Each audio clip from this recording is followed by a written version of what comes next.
Assalamualaikum students, how are you? Hope so you all would be fine.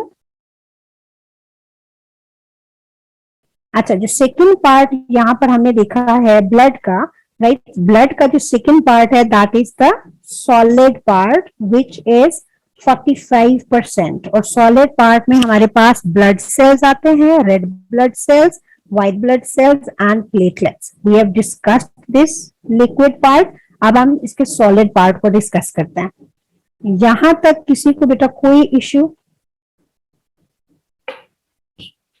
Any problem up till now?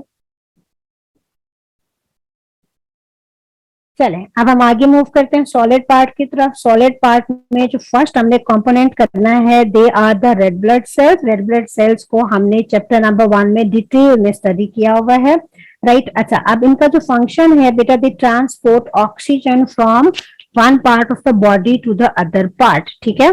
अच्छा, दूसरा जो है, they also transport carbon dioxide from one part of the body to the other part. अब as we are going to appear in exams, तो हम यहाँ पर one part of the body to the other part नहीं लिखेंगे, हम specifically mention करेंगे कि कहाँ से ऑक्सीजन जो ट्रांसपोर्ट हो रही है, ठीक है? Oxygen is being transported through blood, ठीक है, इनटू द सेल्स, राइट? और carbon dioxide is being transported out of the cells to lungs, ठीक है? ये हम यहाँ पे मेंशन कर देंगे। अच्छा, अब रेड ब्लड सेल्स के आप फीचर देखें तो बेटा, दे आर बाइकनकेव, ठीक है? दोनों साइड से सेंटर में प्रेस्ड होते हैं। और बाइकनकेव होने का फायदा क्या होता है, इसको साथ साथ फीचर के साथ हमने रिलेट करना है इसके फंक्शन को, राइट? अच्छा, they are biconcave, they are biconcave. Biconcave means they are pressed from both sides in the centre. अब इसका फायदा क्या होता है, बाइकनकेव होने की वजह से they have large surface area to volume ratio, ठीक है? अच्छा, अब हम इसी को इसके फंक्शन के साथ भी रिलेट कर देंगे। Large surface area to volume ratio होने का फायदा क्या होगा, ठीक है? To large surface area to volume ratio, इसका फायदा क्या होगा, इसके होने की वजह से they will transport more oxygen, ठीक है? तो इसको हम लाजमी करेंगे, या इसको थोड़ा मैं आपको बता देती हूँ, ज्यादा बेस्ट हम इस तरह लिखेंगे, दे विल बाइंड और carry more haemoglobin. More haemoglobin will bind to the blood cells and more haemoglobin की वजह से they will transport more oxygen, ठीक है? तो अब इस तरह हम बेस्ट जो है, first is surface area to volume ratio, then हमने इसको रिलेट किया है because of larger surface area to volume ratio they will have more haemoglobin, और मोर हीमोग्लोबिन की वजह से they will transport more oxygen, ठीक है? तो इस तरह हमने इसको बेटा लिखना है, ठीक है ना? अब जो भी यहाँ पर स्टूडेंट प्रेजेंट हैं उनको साथ साथ आइडिया होता जा रहा होगा कि हमने इसको अटेम्प्ट किस तरह करना है।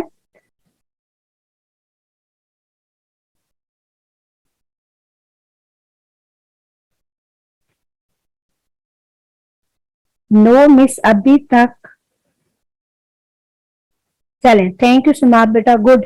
अच्छा, मैंने अभी आपसे क्वेश्चन किया था, मैं उसका भी आपको आंसर दे देती हूँ, ठीक है? अच्छा, उसका मैं आपको आंसर दे देती हूँ। यहाँ तक क्लियर है? बाइकनकेव लिखेंगे, बाइकनकेव को हम उसका रीजन बताएंगे, उसका बेनिफिट बताएंगे। बाइकनकेव होने की वजह से what is the benefit, they have largest surface area to volume ratio, ठीक है? इसको हम रिलेट करेंगे हीमोग्लोबिन के साथ, और फिर उसको हम रिलेट कर देंगे विद इट्स फंक्शन, ठीक है? तो यहाँ पर these all points will give us marks, ठीक है? 4 मार्क्स के लिए हम इसको अटेम्प्ट कर सकते हैं। अच्छा, अब बेटा मैं आपको एक और चीज बता देती हूँ, ठीक है? अब आप एक और चीज देखें, यहाँ पर मैंने अभी आपसे क्वेश्चन किया है, will the glycerol and fatty acids be present into the food, ठीक है? अभी मुझे कुछ बच्चों ने आंसर किया है, fatty acids store energy when glucose is not present. Yes बेटा, it provides energy when glucose is not present, good Daya, ठीक है? अच्छा, अब यहाँ पर जो मैंने आपसे क्वेश्चन किया था, will they be present in the blood, तो ब्लड में ग्लिसरॉल और फैटी एसिड्स बेटा नहीं होंगे। ग्लिसरॉल प्लस फैटी एसिड्स जो हैं वो ब्लड में नहीं है। अगर होते तो हम यहाँ पर डाइजेस्टेड फूड में यहाँ पर हम लाजमी लिखते। अच्छा, अब ये क्यों नहीं होते, ये हमने डाइजेशन में अभी पढ़ा है। ये जो है बेटा, दे आर, ये ब्लड में नहीं जाते, ये कहाँ जाते हैं, ये लिम्फेटिक वेसल या लेक्टील में जाते हैं। डू यू रिमेम्बर, ये लेक्टील में एब्जॉर्ब हुए थे, ये ब्लड में एब्जॉर्ब नहीं हुए थे। दे will transport more oxygen. Yes, ठीक है, ये हमने उससे रिलेट किया है, दे will transport more oxygen. Good, ठीक है, ग्लिसरॉल और फैटी एसिड्स वाला समझ आ गया। ठीक है, ग्लिसरॉल और फैटी एसिड्स जो है, यस गुड, ठीक है, ग्लिसरॉल और फैटी एसिड्स नहीं होंगे ब्लड में। वाई? बिकॉज दे आर बेटा ट्रांसपोर्टेड थ्रू, किसके थ्रू ट्रांसपोर्ट होते हैं, वो लेक्टील में जाते हैं। ठीक है, तो हम यहाँ पे वो चीज मेंशन नहीं करेंगे। चलिए अब हम जल्दी से ब्लड की तरफ आते हैं, रेड ब्लड सेल्स की तरफ। पहला हमने फीचर देख लिया, अब हम दूसरा फीचर देखते हैं। बेटा, दे लैक न्यूक्लियस, इनके अंदर न्यूक्लियस नहीं होता। अब न्यूक्लियस ना होने की वजह से भी क्या होगा, they will increase the space. Again space की जगह हम surface area to volume ratio लिखेंगे, उसको भी फिर हम रिलेट करेंगे मोर हीमोग्लोबिन के साथ, और फिर उसको भी हम रिलेट कर देंगे मोर ऑक्सीजन के साथ। ठीक है, अब देखिए फीचर ऊपर डिफरेंट है, बाइकनकेव में भी वही चीजें हैं, और नो न्यूक्लियस, न्यूक्लियस ना होने की वजह से भी they are also increasing the surface area to volume ratio, और वो भी मोर हीमोग्लोबिन कैरी करेगा और मोर ऑक्सीजन ट्रांसपोर्ट होगी। दूसरा फीचर, ठीक है, ये फर्स्ट फीचर हो गया, ये सेकंड फीचर हो गया। थर्ड जो है बेटा, दे आर इलास्टिक। अब इलास्टिक होने का क्या फायदा होगा, स्ट्रेच होंगे, और स्ट्रेच होने की वजह से दे कैन पास, और they will pass through the narrow capillaries. जैसे ये स्क्वीज होके, ये कैपिलरीज हैं, ठीक है, दीज आर द कैपिलरीज। तो रेड ब्लड सेल क्या करेंगे, इसमें से बेटा स्क्वीज होके यूं लंबे होके इसमें से पास कर जाएंगे। ठीक है, और ये स्क्वीज कौन से फीचर की वजह से हो रहे हैं, ये हो रहे हैं बिकॉज ऑफ बीइंग इलास्टिक। ठीक है, अच्छा, इलास्टिक आपने लिखना है और इसको फिर रिलेट करना है इसके बेनिफिट के साथ कि इलास्टिक होने की वजह से क्या फायदा हो रहा है। फोर्थ आप देखें, चौथी चीज क्या है बेटा, हीमोग्लोबिन। इनके अंदर हीमोग्लोबिन होता है। ठीक है, हीमोग्लोबिन क्या है, एक तो ये रेड पिगमेंट है, रेड पिगमेंट, ठीक है, हम लिखेंगे। अच्छा, अगर हम खाली रेड पिगमेंट लिखते हैं तो it will not give us the mark, इसका हमें कोई नंबर नहीं मिलेगा फॉर राइटिंग कि इसके अंदर क्या है, it has red, it is red in colour.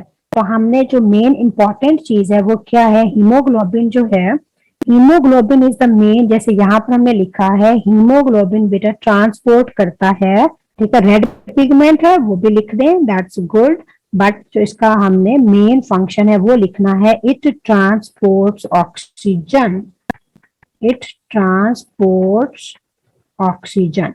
Oxygen जो है, ट्रांसपोर्ट ऑक्सीजन लिखें या बाइंड्स ऑक्सीजन लिखें, दैट इज ऑल्सो करेक्ट। ठीक है, तो हीमोग्लोबिन को हमने ये लिखना है, इट ट्रांसपोर्ट्स ऑक्सीजन। फोर्थ जो है, इसका डायमीटर है, they are smaller, very smaller. ठीक है, आप इसको लिखें ना लिखें। उसके बाद इसका जो नंबर है बेटा, फीमेल में they are less in number, 4 to 4.5 million per ml of blood, and male have 5 to 5.5 million per ml of blood. अच्छा, फीमेल में क्यों कम है और मेल में क्यों ज्यादा है, बिकॉज बेटा इसका रीजन ये है कि they have the different metabolism taking place in their body, उनकी बॉडी में जो रिएक्शन हो रहे हैं वो डिफरेंट है, और उनकी बॉडी की रिक्वायरमेंट जो है वो डिफरेंट है। So they have different number of, the male have more number of red blood cells. ठीक है, अच्छा, अब ये इसका स्ट्रक्चर हो गया। आप सेंटर में देखें, this is biconcave, there is no nucleus present, तो यहाँ पर मोर हीमोग्लोबिन होगा। ठीक है, और ये जो है इसका साइड व्यू आपको दिखाया होगा, cytoplasm with larger amount of haemoglobin, these dots are representing the hemoglobin। ठीक है, और इस शेप की वजह से because of being biconcave they increase the surface area to volume ratio for carrying more oxygen. अच्छा, चले अब बेटा आपने यहाँ से मैं आपसे एक क्वेश्चन करती हूँ और आपने मुझे आंसर करना है कि जब हम इसको ड्रॉ करते हैं यू बाइकनकेव, चलो वो हम कर लेते हैं, दीज आर द बाइकनकेव। अच्छा, अब यहाँ पर आप इसका जो सेंट्रल पार्ट है, दिस सेंट्रल पार्ट, ठीक है, this central part is light in colour, this is light red, light होता है, दिस इज लाइट रेड। और जो बेटा इसका ये वाला पार्ट है, दिस वन कॉर्नर्स हैं ये, these are bright bright red, dark red colour के होते हैं। सेंटर वाले जो हैं वो लाइट रेड कलर के होते हैं। चले अब आप मुझे आंसर दें इसका कि why in the center they are lighter in color and at sides they are brighter in color। Side पर वो डार्क रेड क्यों है और सेंटर में लाइटर क्यों है? ठीक है, रेड कलर किसकी वजह से? अभी हमने यहाँ पर देखा, that is because of haemoglobin. चलें इसका आप आंसर करें मुझे। Yes, Daya has answer because they have more space, so more haemoglobin but small space. Yes, good Daya, right, because they have, आप देखें कि यहाँ पर जो है नैरो है, so they have less surface area, less haemoglobin is present, so because of less haemoglobin यहाँ पर क्या होते हैं, दे आर लाइटर रेड। और साइड पर आप देखें कि ब्रॉड है, सो दे हैव ब्रॉडर या मोर सरफेस एरिया, और मोर सरफेस एरिया होने की वजह से they are dark red in colour. Very good, ठीक है। अच्छा, सेकंड सेल्स हम देखते हैं। जो सेकंड सेल्स हैं, they are the white blood cells। white blood cells बेटा 5000 to almost 10,000 होते हैं पर ml ऑफ ब्लड, और मेल और फीमेल में ऑलमोस्ट इक्वल होते हैं, या अगर जैसे ब्लड की कंसेंट्रेशन इंक्रीज होती है तो इनका नंबर भी इंक्रीज हो जाता है। ठीक है, हीमोग्लोबिन ज्यादा होगा, ब्लड ज्यादा होगा, तो ये भी ऑटोमेटिकली इंक्रीज हो जाएंगे। इनके अंदर बेटा कोई पिगमेंट नहीं होता, they do not have any pigment, haemoglobin भी नहीं है और इसके अलावा भी कोई पिगमेंट नहीं होता, तो पिगमेंट ना होने की वजह से दे आर कलरलेस। ठीक है, दे आर कलरलेस। ठीक है, अच्छा उसके बाद आप देखें इनका जो मेजर फंक्शन है वो क्या है, they defend the body from diseases. Major function है ये प्रोटेक्ट करते हैं हमारी बॉडी को फ्रॉम डिजीजेस। अच्छा, और ये भी बेटा क्या करते हैं, they can also squeeze through the narrow capillaries just like the red blood sales, they can change their shape and they can squeeze through the narrow capillaries, right. अच्छा, अब नेक्स्ट जो है इनका लाइफ स्पैन जो है, life span very करता है। Life span बेटा डेज भी हो सकता है, मंथ्स भी हो सकता है, ईयर्स भी हो सकता है। ठीक है, जो एंटीबॉडीज हमारी बॉडी में बनती हैं, they persist for whole life. अभी हम सबने कोरोना की वैक्सीनेशन करवाई है, तो जो बेटा कोरोना के एंटीबॉडीज हैं, they are in our body and they will stay for the whole life. तो कुछ इस तरह के इसमें क्या होते हैं, कुछ जो है व्हाइट ब्लड सेल्स बेटा थ्रू आउट लाइफ रहते हैं, कुछ व्हाइट ब्लड सेल्स जो है वो क्या करते हैं, वो स्मॉल ड्यूरेशन के लिए भी होते हैं। ठीक है, स्मॉल ड्यूरेशन में आप देखें जो बेटा पस बनता है in pimples, they also have the white blood cells, और वो व्हाइट ब्लड सेल्स की उसी वक्त डेथ हुई होती है। अच्छा, इनका साइज जो है, they are larger than the red blood cells, और रेड ब्लड सेल्स स्मॉलर होते हैं। और यहाँ पर बेटा रेड ब्लड सेल्स का लाइफ स्पैन क्या होता है, लाइफ स्पैन हमने यहाँ पर डिस्कस नहीं किया। So what is the red blood cell life span of red blood cells? Red blood cells का बेटा जो लाइफ स्पैन है, दैट इज, यहीं पे हम लिखते हैं, someone has answered, yes Daya, good, very good. ठीक है, इनका जो बेटा लाइफ स्पैन है दैट इज 92, इनका जो लाइफ स्पैन है दिस इज 90 to 120 डेज। अगर आप डेज की फॉर्म में लिखेंगे तो दिस इज 90 to 120 डेज, या आप इसको बेटा लिख सकते हैं, इनका जो लाइफ स्पैन है वो 3 to 4 मंथ्स है। अच्छा, 3 to 4 मंथ्स के बाद इनका क्या होगा, इनकी डेथ होगी and they are destroyed by liver and spleen, इसको लिवर डिस्ट्रॉय करता है। अच्छा, और जो न्यू सेल्स बनते हैं वो भी बेटा बोन मैरो से बनते हैं। ठीक है, और यहाँ पर जैसे हमने पढ़ा है कि बेटा they do not have the nucleus, तो हमने इसका बता दिया है, it will increase the surface area. ठीक है, दूसरा जो बेनिफिट है न्यूक्लियस ना होने की वजह से, बेनिफिट में डिसएडवांटेज हम कह देते हैं, न्यूक्लियस ना होने की वजह से these cells can not divide. ठीक है, तो ये न्यू सेल्स रिप्रोड्यूस नहीं कर सकते because they do not have nucleus, right. चले, अच्छा यहाँ पर भी हो गया। अब व्हाइट ब्लड सेल्स की हम टाइप्स करते हैं। व्हाइट ब्लड सेल्स की बेटा टू टाइप्स हैं, एक लिम्फोसाइट्स हैं और एक फेगोसाइट्स हैं जो सिलेबस में है। राइट, लिम्फोसाइट्स क्या करते हैं, ये एंटीबॉडीज प्रोड्यूस करती हैं और जो एंटीबॉडीज होते हैं वो फाइट करते हैं अगेंस्ट बैक्टीरिया या पैथोजेंस या डिजीज कॉजिंग एजेंट्स जो है उनके अगेंस्ट ये फाइट करते हैं। अच्छा, अगर हम लिम्फोसाइट्स को देखें तो ये किस तरह के होते हैं बेटा, दे आर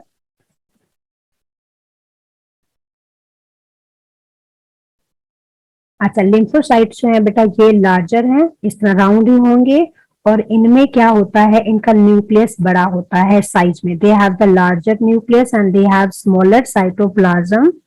ठीक है, this is the large nucleus. और ये जो खुद है, अच्छा ये क्या है, ये भी लार्ज और राउंडेड न्यूक्लियस होता है इनके पास। इनका साइटोप्लाज्म आप देखें बेटा, अगर आप न्यूक्लियस बड़ा कर रहे हैं तो साइटोप्लाज्म क्या हो जाता है, साइटोप्लाज्म छोटा हो जाता है।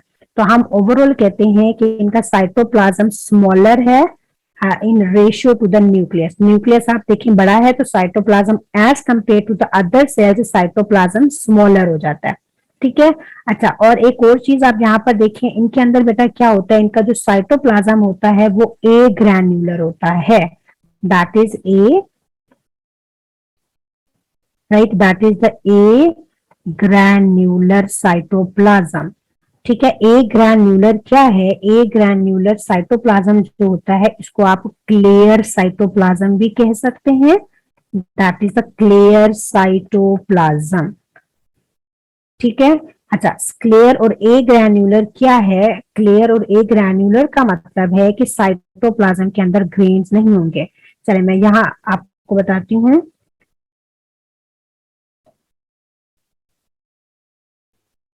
अच्छा, जैसे बेटा आप देखें कि साइटोप्लाज्म जो है ये हमारे पास सेल है। ठीक है, ये एक और सेल हम बना लेते हैं। अगर सेल के अंदर आपको इसके साइटोप्लाज्म के अंदर अगर आपको ग्रेन नजर आ रहे हैं, ठीक है, इस तरह डॉट्स और ग्रेन्स नजर आ रही हैं, तो उस साइटोप्लाज्म हमको हम बोलते हैं that is the granular cytoplasm. Grains say that is the granular. ठीक है, अच्छा दूसरा देखें, अगर ये क्लियर है, आप देखें यहाँ पर ग्रेन्स नहीं है, तो इस साइटोप्लाज्म को हम बोलते हैं दैट इज ए ग्रैन्युलर। इसके अंदर ग्रेन्स नहीं है, this is the clear cytoplasm. Granular cytoplasm भी हो सकता है व्हाइट ब्लड सेल्स का और ए ग्रैन्युलर भी हो सकता है। इसको आप नॉन ग्रैन्युलर भी कह सकते हैं। Agranular is also known as the non granular cytoplasm, या आप इसकी जगह क्लियर साइटोप्लाज्म भी लिख सकते हैं। ठीक है, तो यहाँ पर आप इसके फीचर्स देखते हैं, इनके अंदर क्या है, they have the small cytoplasm. देखिए न्यूक्लियस का साइज बड़ा है, साइटोप्लाज्म कंपैरेटिव छोटा हो जाता है as compare to other cells, और they are the agranulocytes. ठीक है, दे हैव क्लियर साइटोप्लाज्म। अच्छा, और बेटा साइट्स जहां पर वर्ड आएगा ना एंड पर, आप देखें साइट्स, CYTES, साइट्स का मतलब होता है सेल्स। ठीक है, so they are agranulocytes means कि they have the clear cytoplasm, these cells have the clear cytoplasm. ठीक है, अच्छा इसके ऑपोजिट जो दूसरी टाइप है, they are the phagocytes. Phagocytes क्या करते हैं, ये एनगल्फ करते हैं या ईट करते हैं साइटो फॉरेन पार्टिकल्स को। आप देखेंगे जैसे ये सेल है, ठीक है। अच्छा, अब सेल जो है, फॉर एग्जाम्पल यहाँ पर कोई बैक्टीरिया है, फॉरेन पार्टिकल है, तो इन्होंने क्या करना है, इस सेल ने बेटा, इस सेल ने जहां से ये जो सेल है ये यहां से इन्वेजिनेट होगा इस साइड पर। ठीक है, और इस फॉरेन पार्टिकल को अंदर एनगल्फ कर लेगा, ईट कर लेगा, डाइजेस्ट कर लेगा। ठीक है, तो ये एनगल्फ करते हैं जो भी बैक्टीरिया वायरसेस हमारी बॉडी में जाते हैं, हमारी बॉडी को अटैक करते हैं। ठीक है, they are killed by the antibodies which are produced by the lymphocytes. Lymphocytes antibodies बनाते हैं और उनको किल करते हैं, और उनकी डेथ होने के बाद ये कहा जाते हैं, they are eaten up by an other type of white blood cells which are the phagocytes. वो उनको एनगल्फ कर लेते हैं। अच्छा ये बेटा देखें, वायरसेस वायरसेस बैक्टीरिया और पैथोजेंस को तो एनगल्फ कर रहे हैं, वायरसेस को भी कर रहे हैं, बैक्टीरिया को भी, पैथोजेंस को भी। पैथोजन होते हैं डिजीज कॉजिंग एजेंट, कुछ फंगस भी तो डिजीज कॉज कर सकते हैं ना। इसके साथ साथ हमारी जो बॉडी के बेटा पुराने सेल्स हैं जिनकी डेथ हो जाती है, ठीक है, या वर्न आउट सेल्स हैं, तो उनको भी, या स्लफ्ड ऑफ सेल्स हैं, उनको भी कौन डाइजेस्ट करता है, उनको भी फेगोसाइट्स डाइजेस्ट कर लेते हैं। ठीक है, फर्दर फिर उसको ब्रेक डाउन कर देते हैं इनटू स्मॉलर पार्ट्स, राइट। तो पुराने सेल्स हमारी बॉडी से कैसे रिमूव होते हैं, they are also eaten up by the phagocytes, और इसके साथ साथ फेगोसाइट्स वायरसेस बैक्टीरिया और पैथोजेन जो होते हैं डिजीज कॉजिंग एजेंट जितने भी हैं उनको भी फेगोसाइट्स ईट कर रहे होते हैं, राइट। अब आप फेगोसाइट्स की टाइप्स देखें, फेगोसाइट्स की दो टाइप्स हैं, एक जो है पोलीमॉर्फ्स है और एक मोनोसाइट्स है। पोली का मतलब होता है ज्यादा, ठीक है, मोनो का मतलब होता है एक। चले अब आप इसमें देखें, यहाँ पर मैंने लिखा हुआ है दे आर ग्रेन्युलोसाइट्स। आप ग्रेन्युलोसाइट्स लिखें या लिखें दे हैव द ग्रैन्युलर साइटोप्लाज्म, और यहाँ पर हमने ए ग्रैन्युलर लिखा हुआ है। ठीक है, अब नीचे हम ड्रॉ कर लेते हैं। चलें यहाँ पर हम ड्रॉ करते हैं पोलीमॉर्फ्स। ये बेटा हमारे पास अच्छा ये सेल्स हैं, ठीक है, और ये सेल्स हैं, ये इस तरह के सेल्स होंगे। मोनोसाइट्स जो है, मोनोसाइट्स का बेटा साइटोप्लाज्म इस तरह होता है, दे हैव, सॉरी, न्यूक्लियस जो है, दे हैव बायलोब्ड न्यूक्लियस, इसको हम बायलोब्ड न्यूक्लियस बोलते हैं। या आप अगर इसकी शेप देखें तो does it appear to be like a bean, bean shape लग रहा है ना ये, तो इसको हम बीन शेप्ड भी कहते हैं, they have bean shaped nucleus, they have bean shaped nucleus, ठीक है। अच्छा, और ये जो इसके पार्ट्स आपको नजर आ रहे हैं साइड पर, आप देखें एक ये पार्ट बना हुआ है और एक ये वाला पार्ट बना हुआ है, तो इसके लिए हम लोब का वर्ड यूज करते हैं, ये दो है ना इसके लोब, तो इसलिए हम इसको कहते हैं इट इज बायलोब्ड। अच्छा, अब दूसरा जो था ये हमारे पास मोनोसाइट्स हैं, दीज आर मोनोसाइट्स। अच्छा, और साइटोप्लाज्म इनका क्या है, क्लियर है, तो हम यहाँ पर कोई भी ग्रेन्स नहीं बनाएंगे। जो सेकंड टाइप है, सेकंड टाइप इज द मल्टीलोब्ड, इससे भी ज्यादा हम बना लेते हैं इसके, ये देखें, ठीक है। इसका जो बेटा साइटोप्लाज्म है, आप देखें इसके ज्यादा लोब्स हैं, तो इसके जो साइटोप्लाज्म है दैट इज मल्टी लोब्ड, इसके ज्यादा लोब हैं, so this is multi lobed. और दूसरा ये क्या है, this is the granular cytoplasm, तो हम इसके अंदर ग्रेन्स भी ड्रॉ करेंगे, they will also have grains into it because it's the cytoplasm जो है इसका दैट इज द ग्रैन्युलर, ठीक है। ये टू टाइप्स हैं और इनका फंक्शन जो है यहाँ पर मैं आपको बताती हूँ, जैसे हमने यहाँ पर किया है, अभी हमने किया है कि यहाँ पर हमारे पास लिम्फोसाइट्स हैं और फेगोसाइट्स हैं, ठीक है। इसका फंक्शन भी हम कर लेते हैं और फिर उसके बाद अभी हम एक क्वेश्चन करते हैं जो आप लोगों ने आंसर करना है।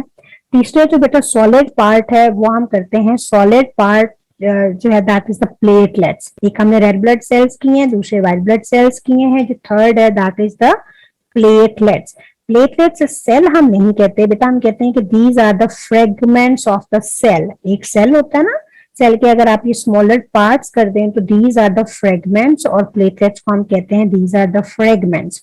अच्छा, ये भी बोन मैरो में बनते हैं, जैसे व्हाइट ब्लड सेल भी बोन मैरो में बनते हैं और रेड ब्लड सेल्स भी बोन मैरो में बनते हैं, ठीक है। इनका फंक्शन क्या है बेटा, ये हेल्प करते हैं इन क्लॉटिंग, ये भी ब्लड क्लॉटिंग में हेल्प करते हैं, ठीक है। अभी तक हमने तीन चीजें पढ़ी हैं जो ब्लड क्लॉटिंग में हेल्प करते हैं, एक प्लेटलेट्स पढ़ा है, ठीक है, प्लेटलेट्स के साथ साथ हमने और यहाँ पर क्या पढ़ा था, यहाँ पर हमने पढ़ा था फिब्रिनोजेन हेल्प करता है इनटू ब्लड क्लॉटिंग और प्रोथ्रोम्बिन करता है, ठीक है। अच्छा, प्रोथ्रोम्बिन और ये, अच्छा यहाँ पर जो है कैल्शियम भी होता है बेटा ब्लड में, कुछ ions are also present, ion salts के साथ आयन भी क्या कर रहे होते हैं, आयन भी बेटा पीएच ही मेंटेन कर रहे होते हैं, ठीक है। तो आयन्स में दे ऑल्सो हैव कैल्शियम प्रेजेंट, बाकी भी आयन्स होते हैं और कैल्शियम भी होता है, और कैल्शियम का फंक्शन क्या है, ये भी ब्लड क्लॉटिंग में हेल्प कर रहा होता है, ये भी ब्लड क्लॉटिंग। ठीक है, तो अब हमने 4 चीजें पढ़ी हैं ब्लड क्लॉटिंग में। एक फिब्रिनोजेन पढ़ा है, प्रोथ्रोम्बिन पढ़ा है, कैल्शियम पढ़ा है। ठीक है, कैल्शियम को हम डिफरेंस से हाईलाइट कर देते हैं, कैल्शियम पढ़ा है। और जो फोर्थ चीज यहाँ पर अभी मैंने आपको बताई है, दे आर द प्लेटलेट्स। ठीक है, प्लेटलेट्स भी ब्लड क्लॉटिंग में हेल्प करते हैं। ये 4 चीजें हो गई हैं। अच्छा, अब फंक्शन ऑफ ब्लड को हम जल्दी से रिवाइज कर लेते हैं, इसी से ही रिलेटेड है। जब आपको बेटा फंक्शन ऑफ ब्लड आएगा तो आपने इसको लिखना है। इसका एक जो फंक्शन है that is the transport of material. ठीक है, पहला जो है that is the transport function. अच्छा, अब ये किन किन चीजों को ट्रांसपोर्ट कर रहा है हम अब इसको दोबारा डिस्कस नहीं करते। ये जो हमने इसका प्लाज्मा का फंक्शन डिस्कस किया है ना, आप ये देखें, यस, ये फूड को भी ट्रांसपोर्ट कर रहा है। ठीक है, रेस्पिरेटरी गैसेस को भी ट्रांसपोर्ट कर रहा है, ये एक्सक्रीटरी प्रोडक्ट्स को भी ट्रांसपोर्ट कर रहा है। ठीक है, और ये हार्मोन्स को भी ट्रांसपोर्ट कर रहा है। तो इससे जो है हम इसका ट्रांसपोर्टिंग फंक्शन रिलेट कर देंगे। हार्मोन्स नाम भी आप बता दें, एक्सक्रीटरी प्रोडक्ट्स के भी नाम बताएं, फूड के भी नाम बताएं जो ट्रांसपोर्ट हो रहे हैं, और रेस्पिरेटरी गैसेस के भी नाम बताएं।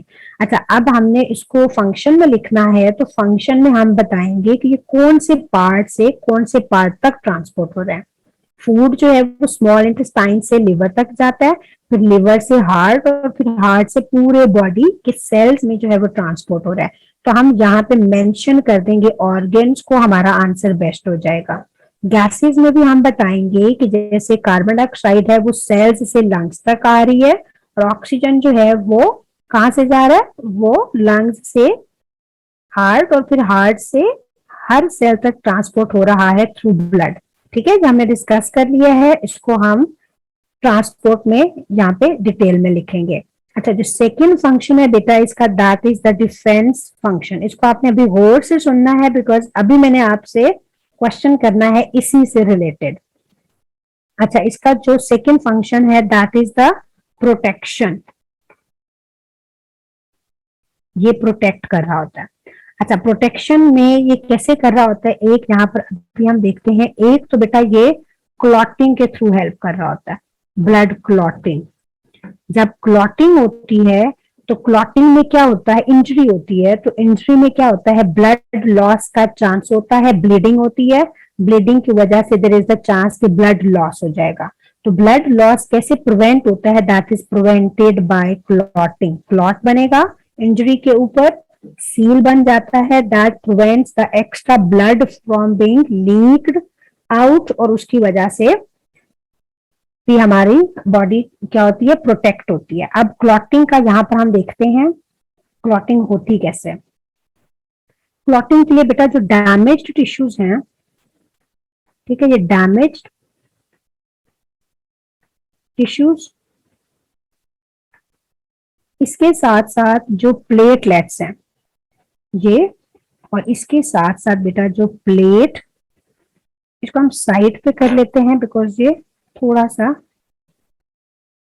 लेंथी है, तो हम इसको यहाँ पे कर लेते हैं। ठीक है, अच्छा, डैमेज टिश्यू, क्लॉटिंग में जो बेटा डैमेज टिश्यूज होते हैं,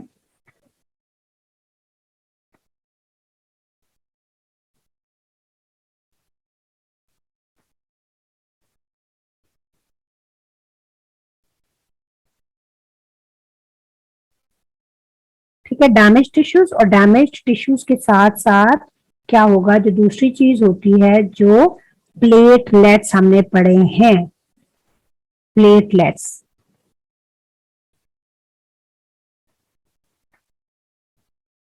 ठीक है, ये 2 चीजें, प्लेटलेट्स यहाँ पर आ गया। प्लेटलेट्स और डैमेज्ड टिश्यूज बेटा ये क्या करते हैं, ये रिलीज करते हैं प्रोथ्रोम्बिन। दे विल रिलीज, अभी हमने पीछे देखा था, दे विल रिलीज प्रोथ्रोम्बिन।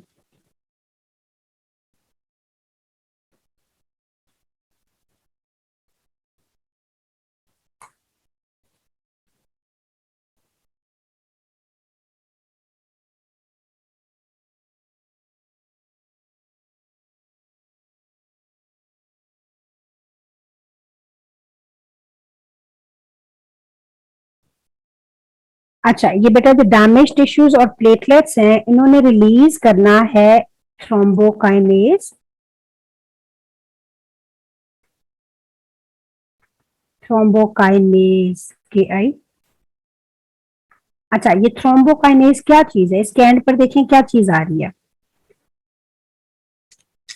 ठीक है, थ्रोम्बोकाइनेज रिलीज करेंगे। थ्रोम्बोकाइनेज जो है ये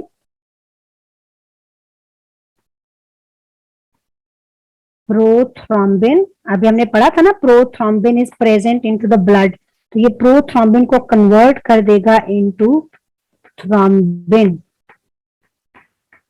prothrombin is converted into thrombin, और थ्रोम्बिन कन्वर्ट करेगा फिब्रिनोजिन को, फिब्रिनोजिन भी हमने पढ़ा था, फिब्रिनोजिन को इनटू फिब्रिन। ठीक है। अच्छा, अब आप देखिए बेटा, जब टिश्यूज डैमेज होंगे तो डैमेज्ड एरिया पर प्लेटलेट्स क्या करेंगे, platelets will release an enzyme. As आप देखिए ना, थ्रोम्बोकाइनेज के एंड पर क्या चीज आ रही है, एज आ रही है। So this is basically enzyme, this is enzyme. ये एंजाइम रिलीज करेंगे, और ये एंजाइम क्या करेगा, ये थ्रोम्बोकाइनेज बेटा कन्वर्ट करेगा प्रोथ्रोम्बिन को इनटू थ्रोम्बिन। ठीक है, यहाँ पर थ्रोम्बोकाइनेज भी यूज होगा, और थ्रोम्बोकाइनेज के साथ साथ क्या यूज होगा, ये, और इसके साथ साथ कैल्शियम। अभी हमने कैल्शियम देखा था, मैंने आपको बताया था calcium ions also help in blood clotting. तो कैल्शियम क्या करते हैं, अलोंग विद द थ्रोम्बोकाइनेज ये कन्वर्ट करते हैं प्रोथ्रोम्बिन को इनटू थ्रोम्बिन। ठीक है, अब ये जो थ्रोम्बिन बना है, थ्रोम्बिन क्या करेगा, थ्रोम्बिन बेटा फिब्रिनोजिन को कन्वर्ट करेगा इनटू फिब्रिन। ठीक है, और फिब्रिन अब क्या करेगा, फिब्रिन जो है, फिब्रिन विल बेटा मेक अ नेट। फिब्रिन क्या है, इनसॉलेबल है, इनसॉलेबल ब्लड प्रोटीन्स हैं, और ये क्या है, fibrin they will form a net, इस तरह का नेट बनाएंगे जिसके अंदर ब्लड सेल्स बेटा क्या हो जाएंगे, वो एंटेंगल हो जाएंगे, ब्लड सेल्स एंटेंगल होंगे। ठीक है, यहाँ पर इकट्ठे होते जाएंगे, यहाँ से बाहर नहीं आएंगे, तो उसकी वजह से यहाँ पर क्या बन जाएगा, क्लॉट बन जाएगा, और क्लॉट की वजह से जो ब्लड की लीकेज है या ब्लीडिंग है वो स्टॉप हो जाएगी। ठीक है, थ्रोम्बोकाइनेज क्या चीज है, दिस इज एन एंजाइम, ये एंजाइम है। अच्छा, फिब्रिन जो है ये बेटा इनसॉलेबल ब्लड क्लॉटिंग प्रोटीन है, फिब्रिनोजिन सॉलेबल है। ठीक है, दिस इज सॉलेबल, और जो फिब्रिन है दिस इज इनसॉलेबल। अच्छा, इसी तरह जो थ्रोम्बिन है और प्रोथ्रोम्बिन है, दिस इज, अच्छा प्रोथ्रोम्बिन जो है बेटा दिस इज इनएक्टिव फॉर्म, और जो थ्रोम्बिन है this is the active form, ये एक्टिव है and this is inactive form. ठीक है, ये ब्लड क्लॉटिंग का प्रोसेस है, और ये भी हमने मेंशन करना होता है लाजमी। ठीक है, अच्छा अब जो है इसी से रिलेटेड हमें क्वेश्चन करते हैं, आप लोगों ने बेटा आंसर करना है। अच्छा, पहले मुझे बता दें, is there is any confusion up till now, कोई कंफ्यूजन। ठीक है, जल्दी से मैं 2 मिनट में रिवाइज कर देती हूँ, हमने आज क्या किया है, ये हमने क्लॉटिंग का प्रोसेस किया। ठीक है, हमने जो है प्लाज्मा को आज कंप्लीट किया है। ट्रांसपोर्ट सिस्टम में हमने बेटा कंपोनेंट्स ऑफ सर्कुलेटरी सिस्टम देखे थे, they are the 3 blood vessels हैं, ब्लड है और हार्ट है। तो आज हमने इसका जो एक कंपोनेंट है ब्लड, उसको स्टडी किया है, उसमें हमने कॉम्पोजिशन ऑफ प्लाज्मा देखी है। ठीक है, फिर उन कंपोनेंट्स के हमने फंक्शन देखे हैं, कौन से फंक्शन है। देन हमने इसका solid part which are the blood cells वो डिस्कस किए हैं, red blood cells, right, white blood cells, और तीसरी जो चीज है प्लेटलेट्स। ठीक है, इनको डिस्कस किया है। व्हाइट ब्लड सेल्स की टाइप्स डिस्कस किए हैं और इनके फंक्शंस डिस्कस किए हैं। लिम्फोसाइट्स एंटीबॉडीज बनाती हैं। ठीक है, अच्छा, और इसके बाद हमने फंक्शंस ऑफ ब्लड देखा है। ठीक है, which was related to its composition, और इसके बाद हमने क्या किया है, ब्लड का जो था एक प्रोटेक्टिव फंक्शन किया है। अच्छा, प्रोटेक्टिव में एक तो इसमें आ रहा है क्लॉटिंग। ठीक है, क्लॉट और क्लॉटिंग का हमने ये प्रोसेस भी देखा है कि क्लॉटिंग का प्रोसेस कैसे होगा। राइट। अच्छा, ये क्लॉटिंग के प्रोसेस की वजह से भी प्रोटेक्ट कर रहा होता है ये हमारी बॉडी को, क्योंकि एक्स्ट्रा जो है वो ब्लड लॉस नहीं होता या एक्सेसिव ब्लड लॉस नहीं होता। ठीक है। अच्छा, जो सेकेंड फंक्शन है इसका, सेकेंड फंक्शन जो है वो है प्रोटेक्शन अगेंस्ट डिजीजेस। ठीक है, या डिफेंड कर रहा होता है हमारी बॉडी को। तो प्रोटेक्शन अगेंस्ट डिजीजेस में मैं यहीं से जल्दी जल्दी बता देती हूँ। प्रोटेक्शन में बेटा इसके व्हाइट ब्लड सेल्स आते हैं। ठीक है, व्हाइट ब्लड सेल्स अभी हमने किए थे ना, तो they are also helping in protecting the body. इसकी एक लिम्फोसाइट्स टाइप है, वो क्या करेगी, वो एंटीबॉडीज बनाएगी और एंटीबॉडीज बाइंड करेंगे विद द बैक्टीरिया या जो पैथोजेंस होंगे और उनको क्या कर देंगे, पैरालाइज कर देंगे। उसके बाद जो फेगोसाइट्स हैं, फेगोसाइट्स क्या करेंगे, उनको एनगल्फ कर लेंगे। तो in this way they are also helping in protecting our body. ठीक है। अच्छा चले, शुड वी डू पेपर 2?